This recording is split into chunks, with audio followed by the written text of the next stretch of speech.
अगर आप अपने सेविंग अकाउंट पर ज़्यादा ब्याज लेना चाहते हैं तो पोस्ट ऑफिस में सेविंग अकाउंट यानी कि एसबीआई अकाउंट खुलवाना चाहिए, क्योंकि किसी भी सरकारी बैंक के सेविंग अकाउंट से ज़्यादा ब्याज दर जो है डाकघर के बचत खाते में यानी कि पोस्ट ऑफिस सेविंग अकाउंट पर मिलती है। डाकघर बचत खाते पर इस समय 4% की ब्याज दर मिल रही है, जबकि एसबीआई, बैंक ऑफ बड़ौदा और पीएनबी व अन्य सरकारी बैंकों के सेविंग अकाउंट पर 3% या उससे भी कम ब्याज मिलती है। यहाँ तक कि आईसीआईसीआई, एचडीएफसी, एक्सिस बैंक जैसे बड़े बड़े प्राइवेट बैंकों के सेविंग अकाउंट पर भी पोस्ट ऑफिस के सेविंग अकाउंट से कम ब्याज दर मिलती है। इस वीडियो में हम बताएंगे कि बचत खाता खोलने के नियम और शर्त क्या क्या हैं, इसके फ़ायदों को डिटेल में डिस्कस करेंगे और खाता खोलने के लिए आवश्यक योग्यताओं यानी कि एलिजिबिलिटी क्राइटेरिया और डॉक्यूमेंट्स जिनकी खाता खोलने के लिए आवश्यकता होती है उसके बारे में बातचीत करेंगे, बिल्कुल सरल और आसान भाषा में। यह वीडियो देखने के बाद आपको इस योजना के संबंध में किसी और वीडियो को देखने की या कहीं और से कोई भी जानकारी प्राप्त करने की कोई भी आवश्यकता नहीं रहेगी। डाकघर बचत बैंक खाते से संबंधित डिटेल में पूरी और सही जानकारी प्राप्त करने के लिए वीडियो को अंत तक जरूर देखें। नमस्कार दोस्तों, मैं हूं विजय कुमार और आपका इस YouTube चैनल पर स्वागत करता हूं। दोस्तों, हर व्यक्ति का पोस्ट ऑफिस में एक बचत बैंक खाता जरूर होना चाहिए। यदि आपका पोस्ट ऑफिस की किसी भी स्कीम में, किसी भी योजना में पैसा निवेश है, जैसे RD, TD, MIS, senior citizen, PPF, NSC, KVP, SSC या एमएसएससी महिला सम्मान सेविंग सर्टिफिकेट, तो पोस्ट ऑफिस का बचत बैंक खाता, जो उसको एसबीआई अकाउंट भी बोलते हैं, आपकी बहुत ही अधिक मदद कर सकता है। आप बचत बैंक खातों के द्वारा किसी भी योजना में निवेश किए गए पैसे का भुगतान तुरंत और बड़ी आसानी से ले सकते हैं। पोस्ट ऑफिस के नियम के अनुसार किसी भी योजना में भुगतान के लिए अगर 20,000 रुपये से अधिक है राशि, तो आपको चेक मिलेगा या उस राशि को किसी बचत बैंक खाते में ही ट्रांसफर किया जाएगा। यदि आप चेक से भुगतान लेते हैं तो चेक क्लियर होने में 1-2 दिन का टाइम लग सकता है। अगर किसी बैंक खाते में ईसीएस के माध्यम से भुगतान लेते हैं तो भी 1 या 2 दिन का समय लग जाता है। कई बार तो गलत अकाउंट नंबर या कोई अन्य जानकारी गलत फीड होने पर ट्रांजैक्शन फेल होने के चांसेस भी रहते हैं। परंतु यदि आपका पोस्ट ऑफिस में ही बचत बैंक खाता है तो आप किसी भी स्कीम का तुरंत भुगतान ले सकते हैं तथा कैश पेमेंट ले सकते हैं। पोस्ट ऑफिस एसबीआई अकाउंट ये डाकघर की एक ऐसी स्कीम है जिसके द्वारा हम अपना पैसा समय समय पर अपनी बचत जो है जमा कर सकते हैं और समय समय पर अपना पैसा निकाल भी सकते हैं। ये पोस्ट ऑफिस एसबीआई अकाउंट की जो सेविंग स्कीम है पूरे देश में उपलब्ध है। ये स्कीम उन लोगों के लिए वरदान है जो अपनी बचत पर एक स्थायी जो है दर से ब्याज प्राप्त करना चाहते हैं। सबसे पहले हम पोस्ट ऑफिस में बचत खाता खोलने के लिए जरूरी जो जमा रकम होती है उसके बारे में डिस्कस करेंगे। उसके बाद खाता खोलने के लिए आवश्यक योग्यताएं, एलिजिबिलिटी क्राइटेरिया और डॉक्यूमेंट्स के बारे में जानेंगे जो कि खाता खोलने के लिए आवश्यक होते हैं। इसमें कम से कम 500 रुपये जमा करके हम खाता खोल सकते हैं। जी हाँ, डाकघर में बचत खाता खोलने के लिए कम से कम 500 रुपये जमा कराना जरूरी है। अधिकतम जमा कराने की कोई भी लिमिट नहीं है, लेकिन रकम जो है 10 के गुणमांक में होनी चाहिए। आपके खाते में हमेशा कम से कम 500 रुपये का बैलेंस मौजूद रहना चाहिए। न्यूनतम निकासी जो है हम 50 रुपये की कर सकते हैं तथा एक दिन में कितनी बार पैसा जमा कर सकते हैं तथा कितनी ही बार पैसा निकाल सकते हैं। एसबी खाते का सबसे बड़ा फायदा यह है कि इस खाते में पैसा जमा करने पर आपके पास पैसे की लिक्विडिटी बनी रहती है। इस बचत योजना में आपका पैसा लॉक नहीं होता। किसी साल में अगर औसत बैलेंस आपका 500 रुपये से कम है तो उस पर जो है 100 रुपये पेनल्टी के रूप में काटे जाएंगे तथा इस तरह से हर साल अगर आप उसमें और पैसा जमा नहीं कराते हैं तो धीरे धीरे आपका बैलेंस शून्य हो जाता है और आपका खाता बंद हो जाता है। इसलिए इसमें जो है कम से कम 500 रुपये से अधिक बैलेंस आपका जो है होना चाहिए ताकि आपका खाता चालू रहे, किसी प्रकार की कोई दिक्कत ना हो। अब जो पैसा जमा कराते हैं, पैसा जो जमा पैसों पर जो है सालाना 4% के हिसाब से ब्याज मिलता है। डाकघर बचत खाता यानी कि पोस्ट ऑफिस सेविंग अकाउंट पर फिलहाल 4% ब्याज दर लागू है। यह किसी भी सरकारी बैंक और प्रमुख प्राइवेट बैंकों के सेविंग अकाउंट की ब्याज दर से काफ़ी अधिक है। हम यहाँ पर पोस्ट ऑफिस की ब्याज दर की तुलना कुछ बैंकों से करके देखते हैं। तो जैसे सबसे पहले पोस्ट ऑफिस की ब्याज दर के बारे में बात करते हैं तो पोस्ट ऑफिस सेविंग अकाउंट की ब्याज दर 4% है, जबकि भारतीय स्टेट बैंक एसबीआई जिसको बोलते हैं उसके जो सेविंग अकाउंट की जो ब्याज दर है 2.7 यानी कि 2.70% है।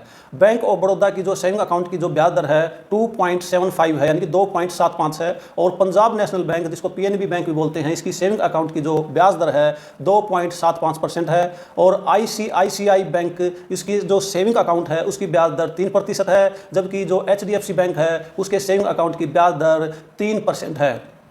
IPPB Indian post payment bank जो कि डाक विभाग के अंतर्गत ही आता है, 1 लाख रुपए तक की जमा राशि पर 2.25% यानी कि 2.25% की ब्याज दर है। और यदि आपकी जमा राशि 1 लाख से लेकर 2 लाख के बीच में है तो आपको 2.50 यानी कि 2.5% की दर से ब्याज मिलता है।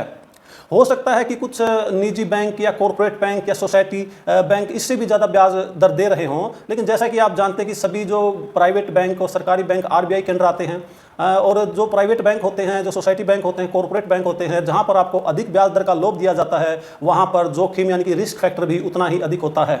और जहां पर जोखिम अधिक होता है वहां दुर्घटना होने की संभावना भी उतनी ही अधिक होती है। यदि कोई बैंक डूब जाता है, दिवालिया हो जाता है या बैंकरप्ट हो जाता है, तो आरबीआई की तरफ से केवल आपके 5 लाख रुपए का ही इंश्योरेंस होता है। जी हाँ, चाहे वो आपके 10 लाख जमा हो, 20 लाख जमा हो, 50 लाख जमा हो, अगर कोई बैंक डूब जाता है या बैंकरप्ट हो जाता है, दिवालिया हो जाता है, तो उसमें आपका जो निवेश है केवल 5 लाख रुपए तक का ही इंश्योरेंस होता है। उसके लिए भी आपको जो काफ़ी फॉर्मेलिटीज़ करनी पड़ती हैं, भाग दौड़ करनी पड़ती है, बैंकों के चक्कर लगाने पड़ते हैं। बल्कि पहले तो ये जो इंश्योरेंस जो है आपका केवल 1 लाख रुपए का ही किया जाता था, चाहे आपकी कितनी भी पूंजी उस बैंक में जमा हो। लेकिन पोस्ट ऑफिस के मामले में ऐसा नहीं है। पोस्ट ऑफिस जो है भारत सरकार के वित्त मंत्रालय के तहत आता है तथा इसमें किए गए निवेश पर पूरी तरह से भारत सरकार की गारंटी है तथा सरकार के हाथों में आपका पैसा सुरक्षित है तथा एक निश्चित अवधि के बाद आपका निवेश किया गया पैसा कुल ब्याज सहित आदर व सम्मान के साथ आपको वापस कर दिया जाता है। तो चलिए दोस्तों, अब डिस्कस करते हैं कि पोस्ट ऑफिस के जो एसबी खाते में किस तारीख तक हमें पैसा जमा करना चाहिए। जो हमारा जो पोस्ट ऑफिस का एसबी अकाउंट है, सेविंग बैंक अकाउंट है, पैसा जो है 10 तारीख तक जमा कर देना ज़्यादा फायदेमंद रहता है। आपके अकाउंट में किसी महीने की 10 तारीख से लेकर महीने की अंतिम तारीख के बीच में जो भी न्यूनतम जो जमा होती है, आपका जो मिनिमम बैलेंस होता है, उस पर ब्याज की गणना की जाती है। लेकिन इसका ब्याज जो है हर महीने आपके अकाउंट में जमा नहीं होता। साल भर का पूरा ब्याज जो है वित्तीय वर्ष के अंत में यानी कि 31 मार्च को आपके खाते में जमा कर दिया जाता है। खाता बंद करने पर जो खाता बंद होने से पिछले महीने तक का जो है ब्याज आपको दिया जाता है।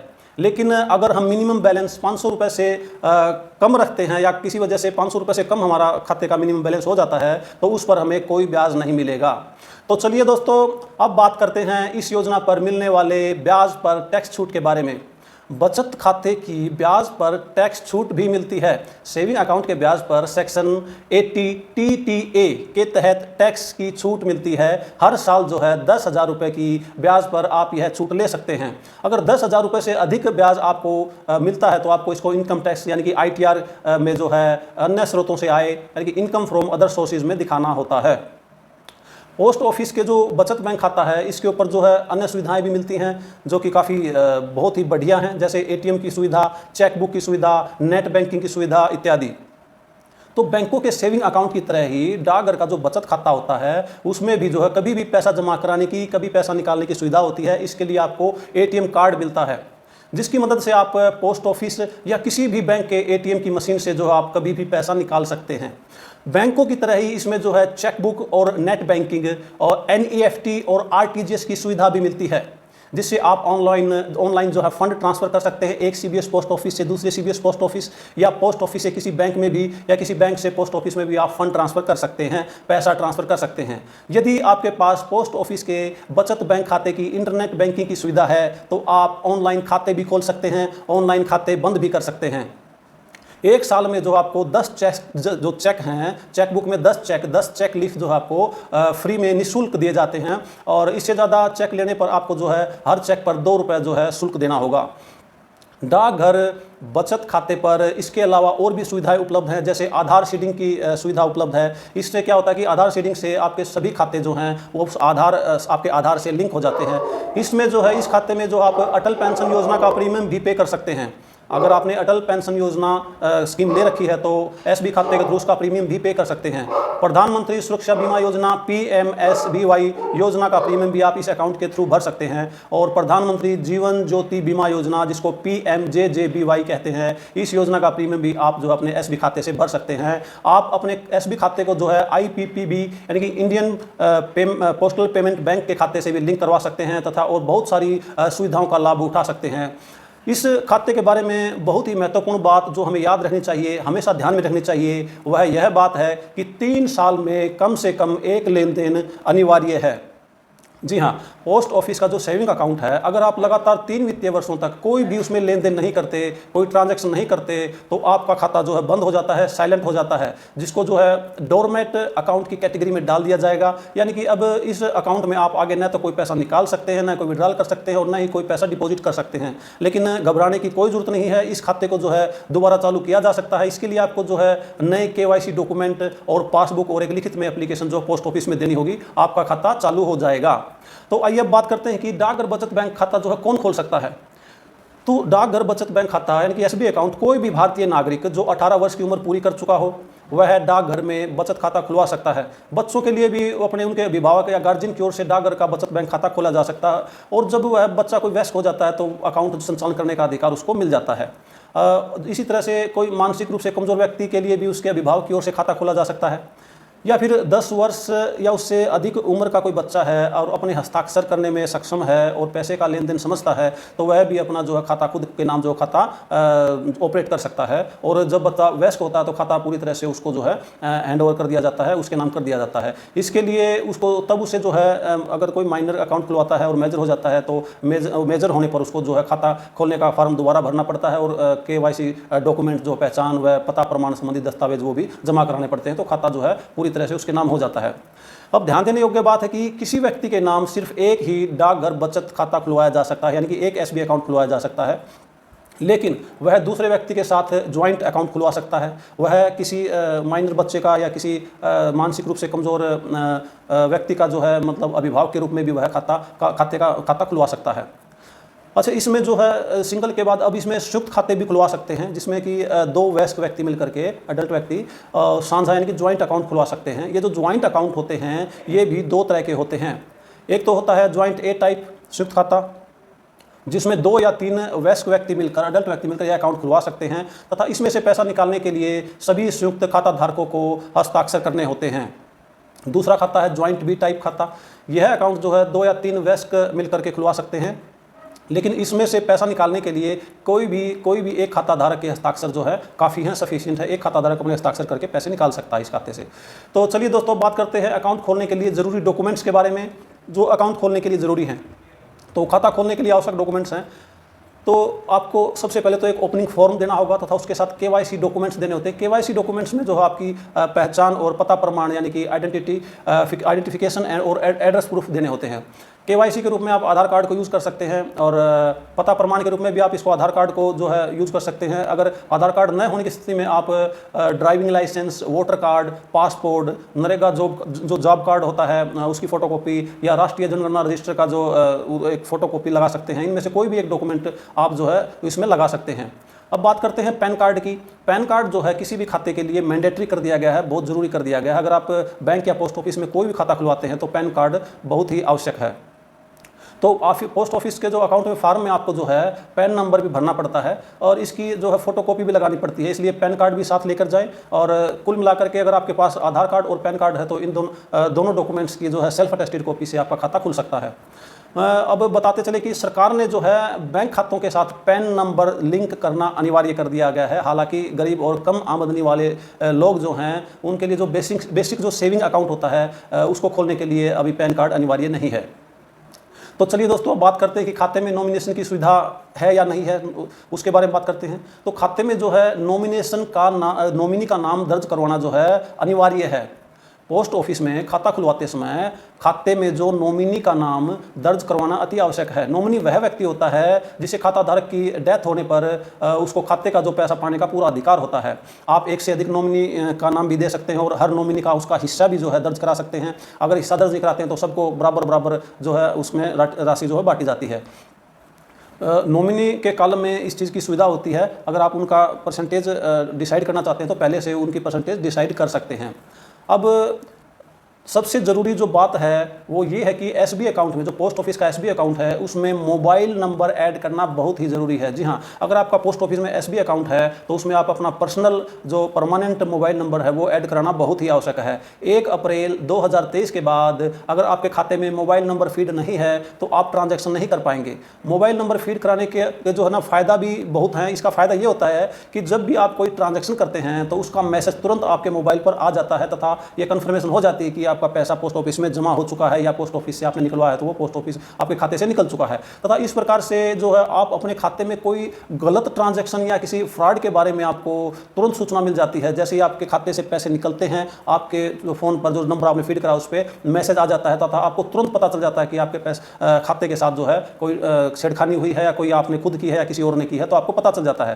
तथा आप तुरंत जो है इसके ऊपर जो जैसे ही आपको पता चलता है, फ़ायदा ये होता है कि आप तुरंत इसके ऊपर कार्रवाई कर सकते हैं तथा इस तरह का कोई फ्रॉडुलेंट ट्रांजैक्शन से या कोई भी धोखेबाजी से आप जो है बच सकते हैं। अगर आपने अभी तक अपने पोस्ट ऑफिस के किसी भी खाते में अपना मोबाइल नंबर फीड नहीं करवाया है तो तुरंत करवा लें, अन्यथा बाद में आपको परेशानी का सामना करना पड़ सकता है। जी हाँ, तो अब बात करते हैं क्या ज़रूरत पड़ने पर खाता बंद करा सकते हैं। जी हाँ, डाकघर जो बचत खाता है, आप जब भी चाहे अपना बचत खाता बंद करा सकते हैं। इसका कोई भी लॉक इन पीरियड नहीं है तथा इसको आप कभी भी बंद करवा सकते हैं तथा चाहे खोलने के कुछ दिन बाद ही बंद करवा लें, इस पर कोई भी पेनल्टी नहीं है, कोई चार्जेज नहीं है। जब भी आप चाहें इसे बंद करवा सकते हैं। इसके लिए आपको अपनी पासबुक ले जानी होगी तथा खाता बंद करने की एक एप्लीकेशन फॉर्म होता है जो आपको वहाँ पोस्ट ऑफिस में ही मिल जाता है। बहुत ही आसान, भरने में बहुत ही सिंपल है, आसान है। इंग्लिश और हिंदी दोनों लैंग्वेज में होता है। इसका नाम SB7A फार्म होता है, जो खाता जिसको आमतौर पर खाता बंद करने का फार्म ही कहते हैं। उसको वो भर करके आपको जमा कराना होगा। अगर आपका चेक खाता है तो साथ ही आप बगैर इस्तेमाल किए हुए अगर चेक आपके पास बचे हुए हैं तो वो आपको वापस जमा कराने होंगे। यदि आपने ATM की सुविधा भी ले रखी है अपने SB खाते पर तो आपको ATM भी वापस करना होगा। जी हाँ, अब बात करते हैं यदि आप पोस्ट ऑफिस के बचत खाते में एक निश्चित राशि 1 साल तक जमा कराते हैं तो उस पर आपको कितना ब्याज मिलता है। तो इसमें साधारण सी बात है, इसमें सिंपल 4% का जो इंटरेस्ट रेट जो है सालाना होता है। और आप इस खाते में अगर 1 लाख रुपए 1 साल के लिए जमा करते हैं तो आपका 4% सालाना के हिसाब से 4,000 रुपये बनता है। और इसी तरह से अगर 2 लाख जमा करते हैं तो इसमें जो है 8,000 बनता है। इसी तरह से आप इसको जितना भी आपका पैसा मल्टीपल करके उसके हिसाब से आप इसका पता कर सकते हैं। सिंपल 4% की ब्याज दर। तो दोस्तों, ये थी डाकघर बचत खाता योजना पोस्ट ऑफिस SB अकाउंट के बारे में डिटेल में जानकारी। पैसों से जुड़ी अन्य उपयोगी जानकारी के लिए देखें हमारी वीडियोस। दोस्तों, अगर आपको यह वीडियो जरा सी भी इंफॉर्मेटिव लगी हो तो चैनल को सब्सक्राइब करें, वीडियो को लाइक करें और शेयर करें। अगर इस योजना के संबंध में आपका कोई भी डाउट या कोई सवाल है तो नीचे कमेंट बॉक्स में कमेंट जरूर करें। सेविंग, इन्वेस्टमेंट और इनकम टैक्स से जुड़ी अन्य उपयोगी जानकारी के लिए हमारे चैनल को सब्सक्राइब करें, वीडियो को लाइक करें और शेयर करें। वीडियो देखने के लिए बहुत बहुत धन्यवाद।